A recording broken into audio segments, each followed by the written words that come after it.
This is going to be a series where I make things and talk about my process making them.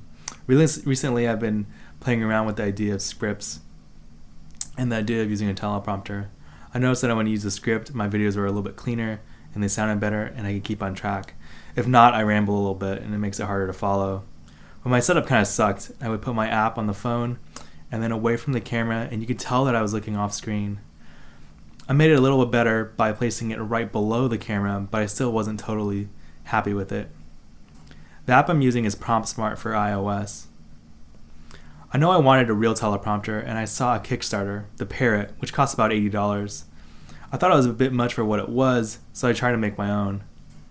My design was this. I would have a mirror at a 45-degree angle and use two pieces of material as walls.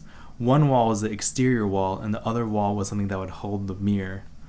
Unlike the Parrot, I would use an 11-inch friction arm to hold the teleprompter to the camera. The phone would then rest dangerously in the opening in the box.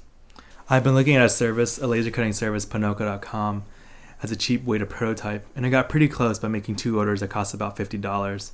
My first kit included a $20 discount. The first thing I did was order a special piece of glass that allows the whole process to work, a 2-way mirror.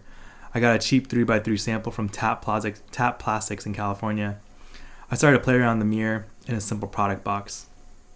I made my design in Inkscape and had some issues. You have to be extremely careful with double lines, and it took me a bunch of time to clean this up. My first project was a simple cardboard box, which was cheap and quick. Ponoko had a really quick 2-week turnaround, and my first design showed me that I had to think a lot more about my design and tweak it incrementally. The trick I found was something I picked up from Ben Heck and Matthias Wendel on YouTube. Make your designs on paper and then cut it out. My second prototype was made at my home by gluing my design onto cardboard. My second version was much closer to the original idea and was smaller and more compact. Foolishly, I broke my own rule though and designed a version which I didn't print out. I cut this on wood through Ponoko and it came out great, but it was just a little bit too big. But overall, I'm really happy with it. I actually filmed this video using it. So now I have to decide if I want to retune it and make it available for sale, or if I'm just going to use the one I have.